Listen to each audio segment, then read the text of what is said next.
Hello दोस्तों, और आप लोग कैसे हैं। आशा करते हैं कि आप लोग बहुत अच्छे होंगे। आज हम आरआरबी ग्रुप डी के प्रीवियस ईयर साइंस के क्वेश्चन लेकर आए हैं। आइए हम इसके बारे में पढ़ते हैं। तो दोस्तों, हमारा पहला क्वेश्चन है, इंसुलिन हार्मोन का उत्पादन होता है। इंसुलिन हार्मोन का उत्पादन होता है अग्नाशय के अल्फा कोशिका से, अग्नाशय के बीटा कोशिका से, अमाशय के गामा कोशिका से, या इनमें से कोई नहीं। तो बताइए इसमें से कौन सा सही होगा दोस्तों। अग्नाशय के बीटा कोशिका से, अग्नाशय के बीटा कोशिका। तो हमारा नेक्स्ट क्वेश्चन दोस्तों, निम्न में से कौन सा एक जीवित जीवाश्म कहलाता है। जीवित जीवाश्म कहलाता है। तो हमारा कौन सा साइकस, कौन सा होगा, साइकस, पाइनस, ड्रायोटेरिक, या इनमें से कोई नहीं। तो कौन सा होगा दोस्तों हमारा इसमें से जीवित जीवाश्म कहलाता है साइकस। साइकस जो एक जीवित जीवाश्म है, बाकी सब जीवित जीवाश्म नहीं है। तो हमारा कौन सा सही होगा, option number A. Next question हमारा, ग्रीन हाउस प्रभाव किस गैस से प्रभावित होता है। Greenhouse gas, option A nitrogen, option B oxygen, option C carbon dioxide, option D hydrogen. तो कौन सा होगा दोस्तों हमारा ग्रीन हाउस प्रभाव किस गैस से प्रभावित होता है। ये दोस्तों बार बार बहुत अधिक बार रेलवे ने पूछा है, तो इसलिए मैं इसको 2-3 बार लाया अपने वीडियो में। तो कार्बन डाइऑक्साइड, कार्बन डाइऑक्साइड जो है ग्रीन हाउस प्रभाव के गैस से प्रभावित होता है। ग्रीन हाउस जो प्रभाव हो कार्बन डाइऑक्साइड गैस से ही प्रभावित होता है। तो नेक्स्ट क्वेश्चन हमारा, घड़ी में होती है, घड़ी में होती है स्थितिज ऊर्जा, गतिज ऊर्जा, गुरुत्वीय ऊर्जा, या इनमें से कोई नहीं। तो कौन सा होगा दोस्तों, घड़ी, जो हमारी दीवार घड़ी होती है, तो उसमें से कौन सी ऊर्जा होती है, तो स्थितिज ऊर्जा होती है। ऑप्शन नंबर ए स्थितिज ऊर्जा होती है। ऑप्शन नंबर ए सही होगा। नेक्स्ट क्वेश्चन हमारा, साधारण नमक का रासायनिक नाम क्या है। साधारण नमक का रासायनिक नाम क्या है। तो बताइए, ये तो आसान क्वेश्चन है दोस्तों, आप लोग को पता होना चाहिए। NaCl, जिसे सोडियम क्लोराइड कहते हैं, सोडियम कार्बोनेट, कॉपर सल्फेट, या डी इनमें से कोई नहीं। तो कौन सा हमारा सही होगा, सोडियम क्लोराइड। सोडियम क्लोराइड, इसका जो फार्मूला होता है NaCl, ये होता है एक साधारण नमक होता है। नेक्स्ट क्वेश्चन हमारा दोस्तों, मनुष्य के शरीर में कौन सा रक्त समूह सर्वदाता है। मनुष्य के जो शरीर में कौन सा रक्त समूह सर्वदाता है। दाता मतलब देना। बी, ये बी पॉजिटिव होगा दोस्तों, यहाँ बी पॉजिटिव, या बी, ओ, या ए। तो कौन सा होगा सही, कौन सा दोस्तों, ओ। ओ जो होता है ये मनुष्य के शरीर में, मनुष्य के शरीर में रक्त दाता समूह कहलाता है। नेक्स्ट क्वेश्चन हमारा, मनुष्य के शरीर में पित्त कहाँ बनता है। मनुष्य के शरीर में पित्त कहाँ बनता है, मुंह में, आंत में, अमाशय में, पित्ताशय में। तो कहाँ बनता है,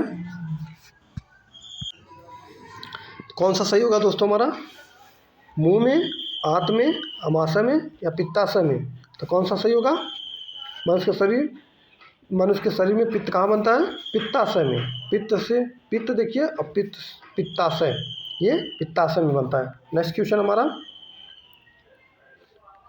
टाइफाइड शरीर के किस अंग को प्रभावित करता है। टाइफाइड जो है शरीर के किस अंग को प्रभावित करता है। अग्नाशय, अमाशय, आंत, तंत्रिका तंत्र। तो इसको प्रभावित करता है आंत को। आंत जो होता है हमारे शरीर के अंदर, उसे टाइफाइड की जब बीमारी हो जाती है तो आंत हमारी प्रभावित हो जाती है। नेक्स्ट क्वेश्चन, आँखों में दूरदृष्टि की बीमारी किसके कारण होती है। नेत्र गोलक का छोटा होना, नेत्र की फोकस दूरी अधिक हो जाना, प्रतिबिंब का रेटिना के पीछे बनना। जो प्रतिबिंब बनता है वो रेटिना के पीछे बनना दोस्तों। तो उपरोक्त सभी। तो इसमें से हमारा कौन सा सही होगा दोस्तों, option A, option B, option C, या ऑप्शन डी। तो हमारा कौन सा होगा, option number D. Option D जो होता है ये मतलब ये तीनों का जब होगा तब हमारे दूरदृष्टि की बीमारी हो जाती है। नेक्स्ट क्वेश्चन, जीव विज्ञान की दृष्टि से रक्त का प्यूरिफायर या शुद्धतम करता है। जीव विज्ञान की दृष्टि से रक्त का प्यूरिफायर किसे कहते हैं, मतलब जो हमारे ब्लड को छानते हैं, शुद्ध करते हैं हम, तो उससे हम क्या करते हैं, हृदय, आँख, मस्तिष्क, वृक्क। बताइए दोस्तों इसमें से कौन सा होगा, वृक्क जो होता है, किडनी जिसे बोलते हैं किडनी, क्या बोलते हैं, किडनी। ये हमारे क्या होता है, ब्लड को शुद्ध करता है। और हृदय जो होता है हमारे ब्लड को पंप करता है, ये पंप करता है पूरे बॉडी में पहुंचाने का काम पंप करता है। इससे इसकी स्पीड कितनी होती है, इसकी हृदय का 120 स्पीड से जाता है, 80 के स्पीड से वापस आता है, mm। ठीक है दोस्तों, नेक्स्ट क्वेश्चन हमारा, पेचिश रोग के लिए उत्तरदायी प्रोटोजोआ है। पेचिश रोग, जब पेचिश होने लगती है, जिसे हम कहते हैं लूज मोशन, तो वो मतलब किस प्रोटोजोआ के कारण होता है, अमीबा, एंटी अमीबा, पैरामीशियम, ट्रेपनोसोमा। तो बताइए इसमें से कौन सा होगा। देखिए दोस्तों, मैं अपने मतलब एक ऐसा समझाता हूँ कि आप लोगों को समझ में आना चाहिए, बस क्वेश्चन कह रहा है आपको समझ में आना चाहिए, ये मैं कोशिश करता हूँ हमेशा कि आप लोग को समझ में आ जाए।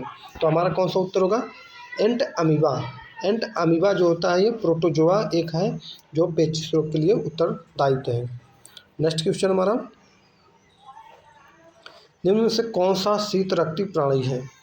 शीत रक्ती तो कौन सा होगा, ये मद्दाली नहीं होगा दोस्तों, ये ऑप्शन जो दिया है ये मद्दाली नहीं होगा, ये मछली होगा, मछली टाइप मिस टाइपिंग होगा दोस्तों, मछली होता है, छिपकली, मेढक या इनमें से कोई नहीं। तो बताइए इसमें से कौन सा होगा, शीत रक्त प्राणी, तो इनमें से कोई नहीं होगा, शीत रक्त प्राणी इनमें से कोई नहीं होगा, जो कि ना कि इसमें मछली, ना कि छिपकली और ना ही मेढक, कोई नहीं होगा, option number D. Next question हमारा दोस्तों, ट्यूबलाइट में मुख्य रूप से गैस भरी होती है, आर्गन व मीथेन, हीलियम व आर्गन, हीलियम व पारा, पारा व नाइट्रोजन। तो कौन सा होता है, हीलियम और आर्गन। ये ट्यूबलाइट जो हमारे घरों में लाइटें जलती हैं उसमें से कौन सी गैस भरी होती है, वो हीलियम और आर्गन की गैस भरी होती है। नेक्स्ट क्वेश्चन दोस्तों,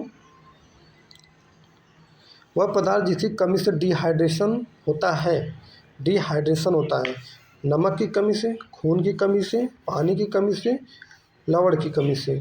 तो कौन सा होगा, पानी की कमी से क्या होता है, डिहाइड्रेशन।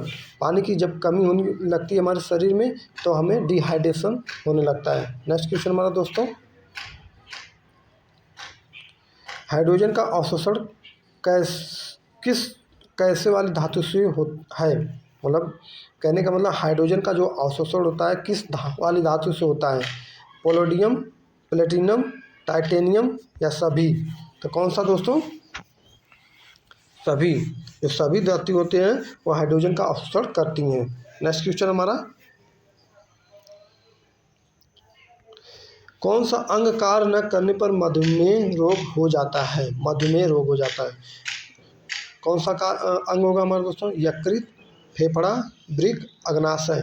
कौन सा होगा, तो अग्नाशय। अग्नाशय जो होता है ये कार्य नहीं करेगा तो हमारे शरीर में मधुमेह रोग की बढ़ जाएगा। तो अग्नाशय से क्या मिलता है, बीटा इंसुलिन जो होता है, इंसुलिन हार्मोन प्राप्त होता है जो बीटा सेल से, अग्नाशय के बीटा सेल से।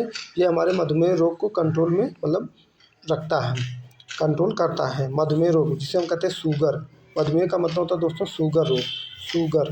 नेक्स्ट क्वेश्चन हमारा, जिप्सम का रासायनिक नाम क्या है दोस्तों, gypsum, lead sulphide, iron sulphide, calcium sulphate या कैल्शियम कार्बोनेट। बताइए दोस्तों इसमें से कौन सा सही होगा। हम आप लोगों को कई बार अपने पिछली क्लास में बताया है, ये क्वेश्चन बहुत बार पूछा गया है, इसलिए दोस्तों मैं इसको फिर रिपीट किया हूँ। तो बताइए इसमें से कौन सा सही होगा, calcium sulphate, option number C, calcium sulphate होगा जिप्सम का रासायनिक नाम। और उसका सूत्र क्या होता है दोस्तों, सूत्र होता है CA2SO 4 और 2H2 ये होता है कैल्शियम सल्फेट का रासायनिक सूत्र और उसका रासायनिक नाम ये होता है कैल्शियम सल्फेट। नेक्स्ट क्वेश्चन हमारा दोस्तों, आर्द्रता मापने के लिए किसका प्रयोग करते हैं? आर्द्रता मापने के लिए किसका प्रयोग करते हैं? Barometer, hydrometer, hygrometer, pyrometer. तो बताइए दोस्तों इसमें से कौन सा सही होगा। देखिए क्वेश्चन को एलिमिनेट करना सीखिए। देखिए पायरोमीटर ने हमने आपको बताया था अभी उस समय मतलब पिछली क्लास में, जो सूर्य की गर्मी, सूर्य की जो गर्मी या तापमान मापने के लिए प्रयोग करते हैं हम। ठीक है, तो हमारा कौन सा दोस्तों, हाइग्रोमीटर जो होता है ये होता है आर्द्रता मापने के लिए। आर्द्रता मापने के लिए हम हाइग्रोमीटर का प्रयोग करते हैं। और बैरोमीटर जो होता है ये वायु दाब को नापने के लिए प्रयोग किया जाता है, बैरोमीटर। ठीक है दोस्तों, बैरोमीटर ये, तो हमारा कौन सा सही होगा, तो हाइग्रोमीटर जो होता है आर्द्रता मापने के लिए प्रयोग किया जाता है। नेक्स्ट क्वेश्चन हमारा दोस्तों, निकट दृष्टि दोष का सुधार किया जा सकता है। निकट दृष्टि दोष का सुधार किया जा सकता है। उत्तल लेंस, अवतल लेंस, गोली दर्पण, इनमें से कोई नहीं। तो कौन सा होगा, अवतल लेंस। अवतल लेंस से जो होता है निकट दृष्टि दोष का सुधार किया जा सकता है, अवतल लेंस। और वही दूरदृष्टि दोष होगा तो उसके लिए उत्तल लेंस का हम प्रयोग करते हैं दोस्तों। तो आशा करते हैं दोस्तों आप लोग को समझ में आ रहा होगा। नेक्स्ट क्वेश्चन हमारा, शरीर में किसकी अधिकता के कारण दिल का दौरा पड़ता है, जिसे बोलते हैं हार्ट अटैक। हार्ट अटैक आपने सुना होगा कि हार्ट अटैक की बीमारी होती है। तो इसमें कौन सा होगा ऑप्शन, देखिए ऑप्शन ए ब्लड मूरिन, ब्लड शुगर, ब्लड प्रोटीन या कोलेस्ट्रॉल। तो बताइए कोलेस्ट्रॉल की मात्रा जब बढ़ जाती है, हमारे ब्लड में कोलेस्ट्रॉल की मात्रा बढ़ जाती है तो हमें दिल का दौरा का बीमारी, जिससे हार्ट अटैक की बीमारी होती है। नेक्स्ट क्वेश्चन हमारा दोस्तों, गोबर गैस प्लांट में कौन सी गैस उत्पन्न होती है। गोबर गैस प्लांट में कौन सी गैस उत्पन्न होती है। तो बताइए दोस्तों, कार्बन डाइऑक्साइड, ऑक्सीजन, अमोनिया या मीथेन। गोबर गैस, देखो दोस्तों आपने देखा होगा कि जब कहीं गोबर गैस, मतलब कि आपने देखा होगा कि कहीं पर जब गोबर इकट्ठा किया होगा तो उसमें हम कुछ समय के बाद अगर उस गोबर को कि उसको काटते हैं किसी चीज़ से तो उसमें गैस निकलती है, जो गरम निकलती है, गैस होती है। तो कौन सी गैस होती है, मीथेन गैस निकलती है। कभी धान के खेत में उसमें से भी मीथेन गैस निकलती है, जो तो उसे हम कहते हैं मीथेन। गोबर प्लांट से जो गैस निकलती है उसे हम कहते हैं मीथेन गैस। ठीक है, नेक्स्ट क्वेश्चन हमारा दोस्तों, पृथ्वी सूर्य से प्रचुरतम मात्रा में ऊर्जा प्राप्त करती है। तो क्या प्राप्त करती है, दृश्य प्रकाश, अवरक्त किरण, एक्स किरण या गामा किरण। तो बताइए कौन सा होगा सही इसमें से। ऑप्शन बी जो होता है अवरक्त किरण। पृथ्वी सूर्य से प्रचुरतम मात्रा में ऊर्जा प्राप्त करती है। नेक्स्ट क्वेश्चन हमारा दोस्तों, इलेक्ट्रॉन की खोज किसने की थी। इलेक्ट्रॉन की खोज किसने की थी, मोसले ने, थॉमसन ने, रदरफोर्ड ने या चैडविक ने। तो किसने की थी, हमने आपको ट्रिक बताया था दोस्तों। ट्रिक था हमारा ईट पर नाच। तो इलेक्ट्रॉन की खोज किसने की थी, जे थॉमसन ने किया था। प्रोटॉन की खोज रदरफोर्ड ने और न्यूट्रॉन की खोज चैडविक ने किया था। तो किसने किया था, चैडविक ने। तो हमारा कौन सा सही होगा, थॉमसन, बी नंबर थॉमसन ने किया था। आवृत्ति की मात्रा क्या है, बताइए इसमें से। ये तो आसान क्वेश्चन है दोस्तों, आप लोग बताइए आवृत्ति का मात्रा क्या है। हेनरी, ऊर्जा, हर्ट्ज या मीटर। तो कौन सा होगा दोस्तों, हर्ट्ज जो होता है ये आवृत्ति का मात्रक होता है दोस्तों। आवृत्ति का मात्रक हर्ट्ज होता है। नेक्स्ट क्वेश्चन हमारा, आरबीसी का जीवन काल कितना होता है। आरबीसी का जीवन काल कितना दिन होता है। तो 100 दिन, 150 दिन, 120 दिन, 20 दिन। तो कौन सा होगा दोस्तों, आरबीसी का जीवन काल कितना दिन होता है? 120 दिन। 120 दिन तक आरबीसी का जीवन काल होता है। उसके बाद पुनः आरबीसी का निर्माण होता है 120 दिन बाद। 120 दिन मतलब 4 महीने, 4 मंथ, यही ना होगा दोस्तों, 4 मंथ।